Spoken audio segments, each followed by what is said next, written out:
Друзья мои, здравствуйте! Как вы знаете, на моем канале выходит много интересных видео про путешествия, про юниты, но сегодня не про золото, не про путешествия, сегодня про полеты.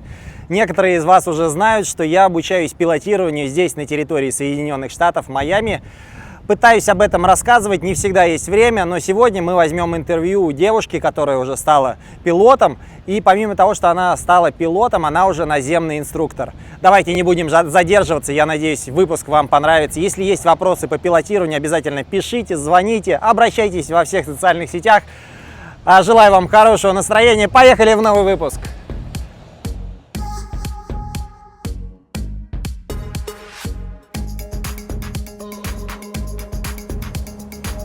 Екатерина, здравствуйте! Вы, говорят, стали научным специалистом по авиации здесь, на территории Майами. Да, если честно, вы получили уже PPL и даже, говорят, стали инструктором наземного пилотирования. Да, я теперь инструктор наземной подготовки, правильно, и частный пилот. Да, Екатерина, на самом деле, тот самый человек, который помог мне здесь, на территории Майами, прийти в авиацию. Я теоретически изучал, что-то где-то немножко летал в России, но еще не понимал, как это будет выглядеть здесь, в Майами. И надеялся, что у меня не будет происшествий, такие, которые произошли у нас с данным аэропланом. Аэроплан клюнул носом, у него винты сделали борозду, и потом в ней проложили трубу, газопровод куда-то на север Соединенных Штатов. Да, шучу, немножечко отвлеклись. Так вот, Екатерина помогла мне, мы встретились совершенно случайно, а у Екатерины здесь, на территории Майами, есть автошкола. Ссылочка на ресурсы будет здесь под видео, вы можете заходить. Обязательно меняйте свои права в течение 30 дней после того, как вы прибыли на территорию Соединенных Штатов Америки, для того, чтобы оставаться в рамках законодательства. Екатерина, вопрос какой? Я, например, думаю, что writing test, это первый этап в том, чтобы получить PPL, Private Pilot Lesson здесь на территории Майами. Это что-то типа изложения, то есть тебе дают основы авиации, авиастроения, ты практически уже инженер, и ты излагаешь все эти вещи и даешь там полный такой на 80 листах отчет о своих знаниях. Как это выглядит? Нет, сам по себе именно письменный тест делается на компьютере. Поэтому нужно пойти в специальные места, где можно сдать этот тест. Этот тест дается только в личном присутствии, его нельзя сдать онлайн. И нужно пойти туда, обратиться, это стоит $170. И дальше они открывают тебе программу, ничего с собой абсолютно брать нельзя, только свои знания. И сдается тест, там будет 60 вопросов. И нужно набрать хороший результат, чтобы его сдать. Но прям механиком становиться, конечно, не нужно, но в принципе это возможно. Нужно просто хорошо подготовиться, знать, что искать, что смотреть и быть готовым к многим вопросам, которые часто задаваемые. Сколько можно допустить ошибок, если это тест обычный? То есть это 100 вопросов, там можно допустить. Нет, не сколько? 100 вопросов. Там нужно пройти 80%. Вот это я вот сейчас не помню, я сейчас стою, не помню. То есть, общее количество примерно 80. Ой, сейчас скажу, ничего не знает. Вот девичья память. Мне бы такую, а я, представляете, перестал боксом заниматься, и теперь я помню все. Основание вселенной, как зарождались боги. Нет, нужно пройти 80%, но когда ты делаешь, ты не видишь свои ошибки, и ты должен завершить полностью тест. И в этом подвох. И они обычно дают еще 5 вопросов дополнительно, которые вообще никак не числятся, но когда ты приходишь, они тебе открываются. Чтобы, наверное, даются тебе какие-то, дополнительная возможность, чтобы ты хотя бы еще что-то набрал. Себя. Да, что не Это мне напоминает тестирование на английский язык в школах здесь по государственной программе, по федеральной программе в школах Соединенных Штатов. Я отучился 3 курса английского языка. Я не знаю, насколько мне это помогло. На сегодняшний день я считаю себя полностью деревянным в отношении английского языка, хотя я его изучаю планомерно несколько лет и попутно где-то в путешествиях, наверное, лет 15-20 с 10-х, с 5-х годов вот этого века. Я уже, кстати, не очень совсем молодой человек, мне уже скоро будет 50, поэтому вы думаете, что я изучаю английский только годик, но нет, это очень давно произошло. Ничего, он мне сейчас на паркинге вообще сказал на испанском, так что там с языковой испанский, да, испанский на самом деле мой второй язык, я просто вам не хотел рассказывать, но по-испански я очень хорошо разговариваю, но не в этой жизни, у меня была еще другая сущность, там Сальвадор Дали, вы понимаете. Екатерина, после того, как вы сдаете... Давайте немножечко прервемся, потому что у нас там вертушка. Это Miami-Dade Fire Rescue. Они здесь постоянно летают, и они отрабатывают постоянно.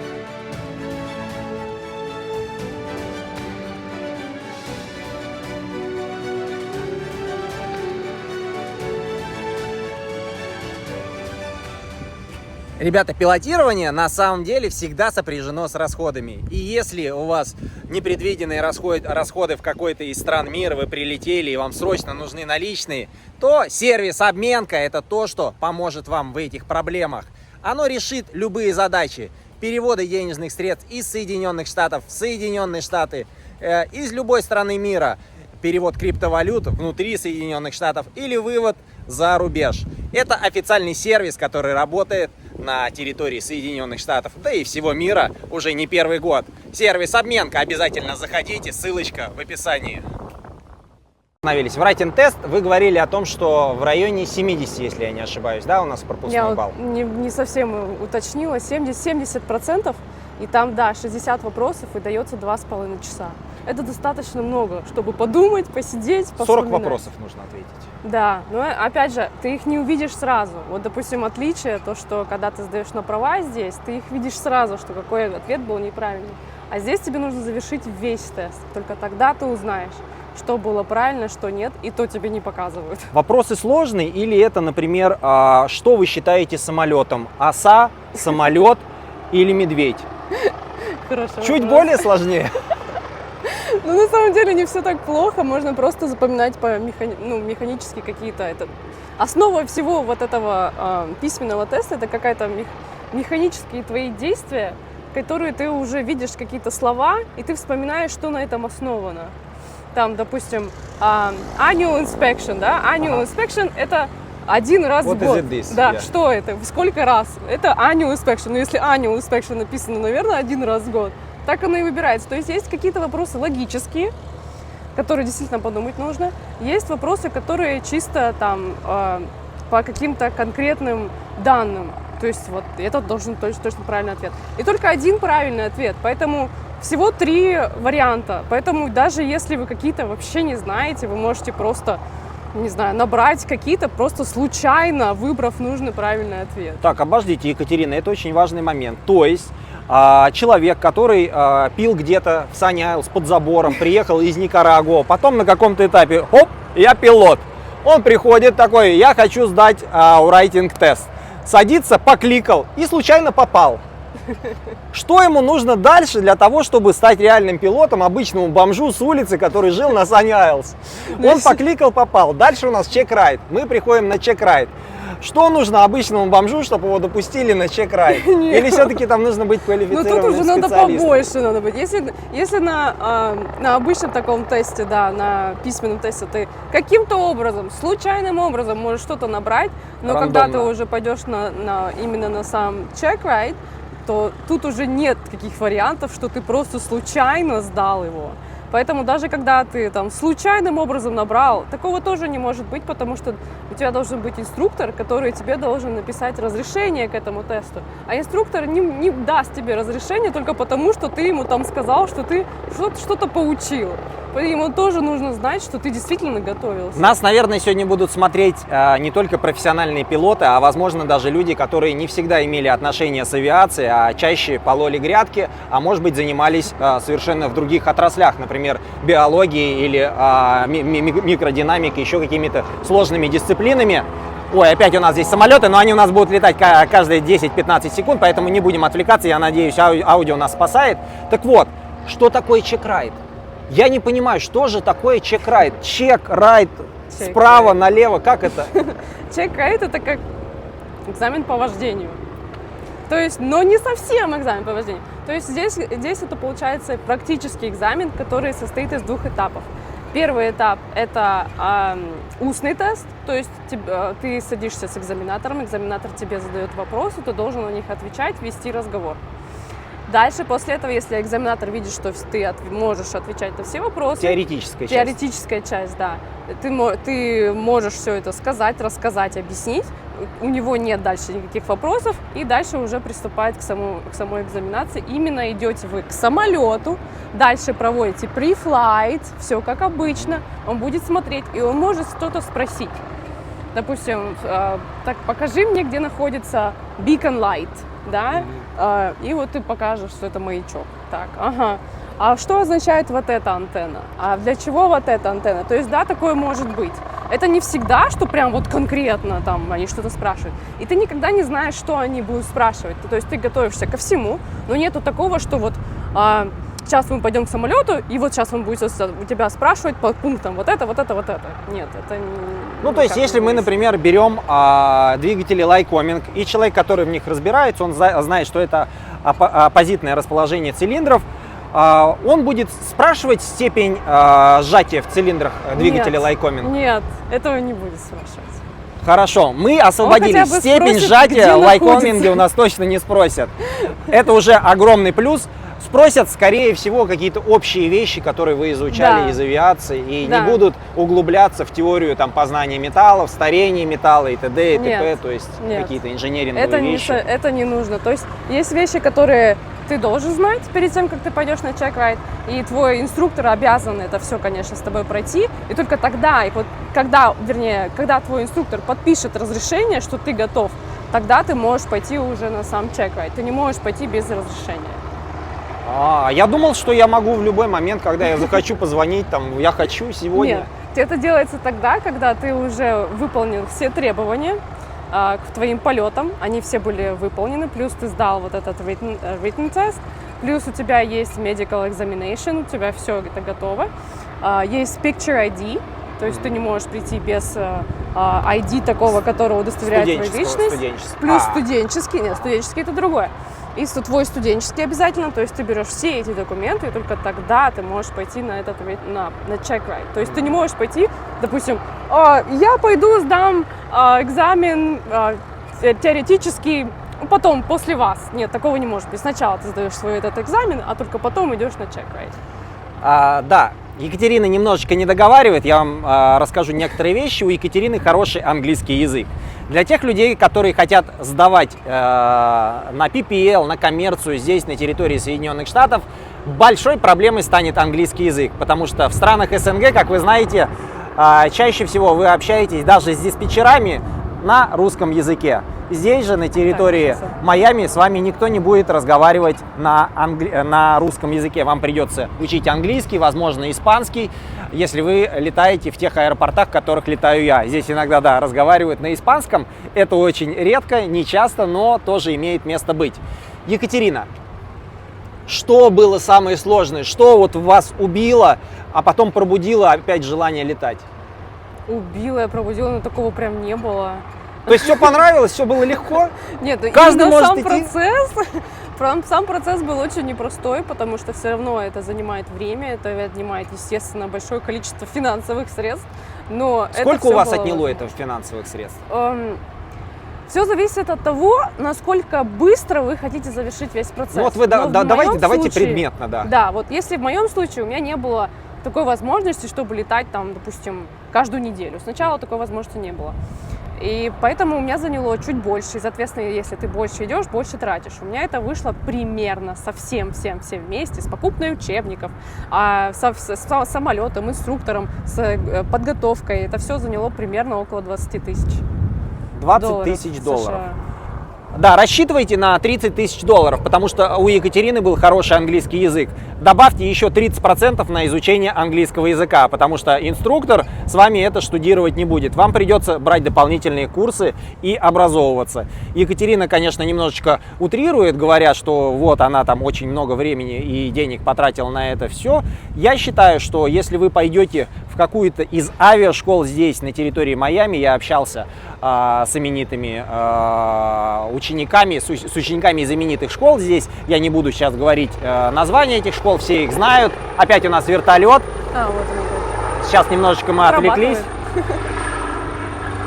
Так вот, ребята потратили не менее 15 тысяч долларов. И также со знанием, с хорошим знанием английского языка на обучение PPL. Если мы говорим про коммерцию, то это 60 плюс. Никаких 15, никаких 20 тысяч вы никогда в жизни не уложитесь. Вам нужен налет, вам нужна практика, практика, практика и еще раз практика.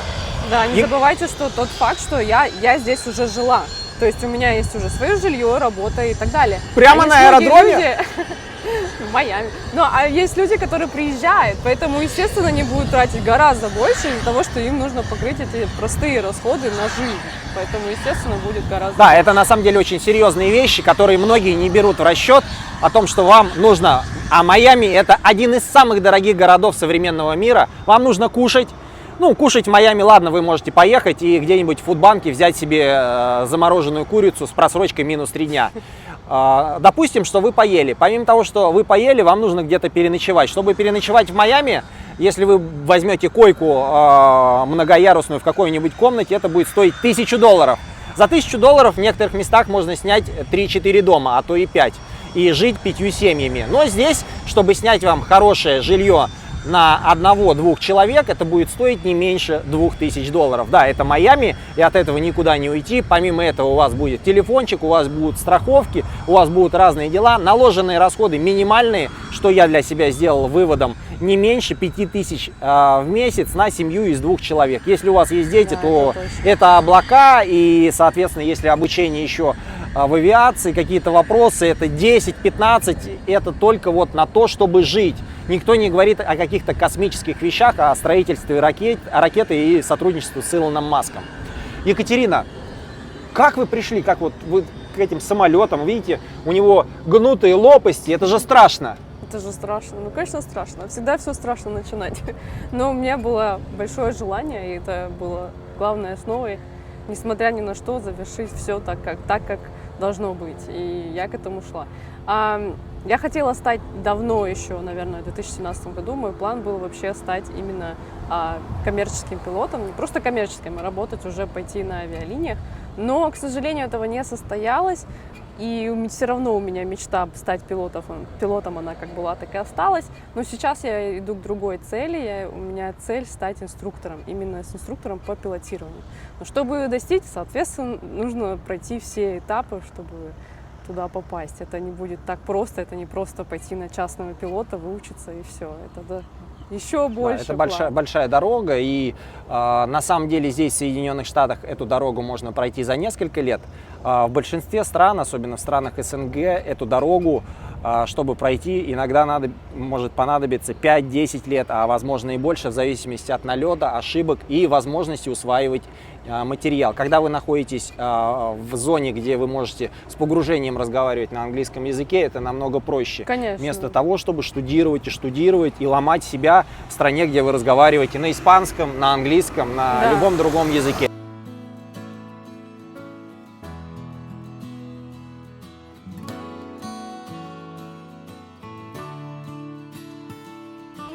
Хотел сказать пару слов в целом о пилотировании, о том, чтобы обучаться пилотированию здесь, на территории США, да и на территории любой другой страны. Все в наших руках. Некоторые считают, что это какой-то космос. Взять, купить себе самолет здесь, на территории Соединенных Штатов, или на территории вашей страны, где вы проживаете.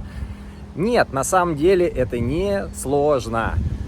Средний самолетик, ну не средний самолетик, недорогой самолетик здесь на территории Соединенных Штатов стоит в большинстве случаев дешевле даже, чем стоят вот эти вот лодки, которые находятся рядом со мной. Здесь заработать на лодку может практически каждый, так же, как и на самолет. Купить самолет за 50, 60, 80 тысяч долларов может себе позволить средний американец, который регулярно работает и не живет под мостом. Поэтому пилотирование, летная практика, небо здесь на территории Соединенных Штатов, города Майами, это не что-то такое заоблачное, к чему невозможно прийти. Главное выучить английский, главное стремиться, главное идти к мечте. Если вы загорелись, если вам это нравится, если вы хотите заниматься самолетами, если вы хотите пилотировать самолеты, то у вас все в ваших руках. Стоит только захотеть, можно в небо полететь. Екатерина, за нами находится вот такой вот джет. Это не ваш? Нет, к сожалению. Но очень хотелось бы. Какая цель? конечная цель для вас вот в этом хобби, в этой любви к небу? Пока моя цель — это получить мои инструкторские права и начинать уже самообучение людей и так далее, потому что мне это близко, мне нравится обучать, мне нравится сам процесс, и я буду видеть этот результат, что они становятся лучшими пилотами и так далее. Мне это самое главное. А так, чтобы прям вот, ну, для себя, наверное, если летать, то можно, да, пойти на частные авиалинии, чартерные. И это, в принципе, да, можно сделать, чтобы как-то поддерживать, чтобы летать именно на вот таких больших самолетах и так далее. Но, естественно, нужно будет сделать multi-engine тренинг и все такое, поэтому нужно опять переходить на другие виды самолетов и так далее. Но это будет уже отдельный процесс. То есть, в принципе, если ваша карьера закончится пилотированием на большом каком-то судне, вас это будет устраивать? Если ты на большом судне, если это авиалинии, ну, наверное, скорее всего, я не пойду на какие-то там супер-мега большие авиалинии, такие как American Airlines и так далее, потому что, ну, в основном это нужно действительно посвятить все свое время этому. Жить, ты не можешь, жить. да, и ты должен подстраиваться под их графики, они не будут под тебя подстраиваться, поэтому это не совсем подходит к моему расписанию, к сожалению. А если будет такая возможность купить вот такой вот джет и катать где-нибудь над Майами, над западным, над восточным побережьем, возможно, даже в Европу каких-то богатых людей, вы воспользуетесь этой ситуацией? Наверное, скорее всего, да. Почему нет? Потому что это, во-первых, оплачиваемо, то есть у меня не будет никаких расходов. С другой стороны, это мой опыт, это лучшая подготовка и так далее. То есть это более серьезный этап, который не вытесняет моей жизни, что ли, из того, что я сейчас здесь делаю. То есть, имея такой самолет, в принципе, туда можно посадить пилотов, можно потихонечку заниматься этим, можно попасть в какую-то колею, связанную и с инженеринговыми вещами. Ну, то есть авиация же, она не только пилотирование, да, это очень огромная отрасль. Как мы знаем, Соединенные Штаты — это родина авиации, и все, что зарождалось в авиации, зарождалось здесь. Если мы говорим о Флориде, во Флориде сколько аэропортов? Ну, плюс-минус. Я думаю, что 1500, наверное. Очень много, потому что многие аэропорты из них являются частными. То есть, если ты летишь, ты увидишь просто взлетную, маленькую такую крохотную взлетную полосу, которая расположена между домов. То есть даже это все равно будет считаться как взлетная полоса, рабочая взлетная полоса. То есть их очень много. Здесь просто во Флориде это, наверное, как центральная точка вообще всей авиации, которая сейчас во всем мире. Потому что все базы находятся здесь. Такие как Boeing, Airbus и люди, которые, там, допустим, раньше, когда с Аэрофлота, они приезжали именно сюда, в Майами, именно на эти базы. Boeing или Airbus, чтобы переучиться или там какие-то квалификации. То есть курсовые все вот эти да, здесь. Они Это не Франция, я потому что знаю, что они именно сюда приезжали, потому что здесь все эти базы есть. Поэтому здесь... Делаем выводы. Если вы хотите обучаться, нет. обучайтесь здесь, на территории Майами.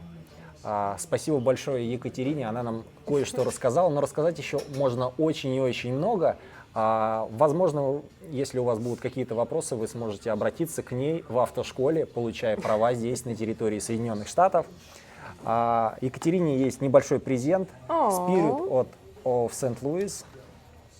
Это такой винт, пропеллер. Он с середины прошлого века. То есть это такая антикварная вещь, она попалась мне, как вы знаете, я занимаюсь еще помимо авиации юнитами, автомобилями, путешествиями, спортом, всем, что нас окружает, и вот периодически мне попадаются вот такие Спасибо вот большое. вещи. Даже, наверное, я буду применять в своем тренинге Ее даже для можно учеников. применять где-то Да, в хозяйстве. почему? Потому что нужно рассказывать, как вообще из чего состоит винт и как действует, как происходит его действие. Поэтому это прям спасибо, прям в точку. Спасибо большое. Какая прелесть. Екатерина, спасибо вам большое. Спасибо вам. Вы рассказали людям, рассказали мне, потому что я вообще ничего не понимаю. Хочется что-то понимать, постоянно стремиться. И как только наш мозг из губки превращается в камень, и сами мы превращаемся в камень, мы перестаем впитывать, и человек перестает развиваться. Давайте оставаться детьми до самой-самой старости. Я желаю вам стать профессиональным пилотом, осуществить все свои мечты в авиации. Авиация — это очень и очень интересно. Это практически космос, чуть-чуть не дотягивает, но я думаю, мы еще и на Марсе побываем. И Екатерина тоже вполне возможно окажется где-то в космосе, потому что мир развивается. Да, Спасибо. спасибо вам. Продолжайте свой путь, который вы начали. Вы уже начали обучаться на частного пилота, поэтому все будет нормально. Нужно просто к этому идти, шаг за шагом. Я хотела еще просто от себя добавить, что многие люди считают, что авиация — это какой-то космос, что это очень далеко, это нереально. На самом деле все реально. Нужно просто делать шаг за шагом, и вы обязательно туда придете на свой чек-райд и получите свои Private Pilot License. Поэтому всем удачи!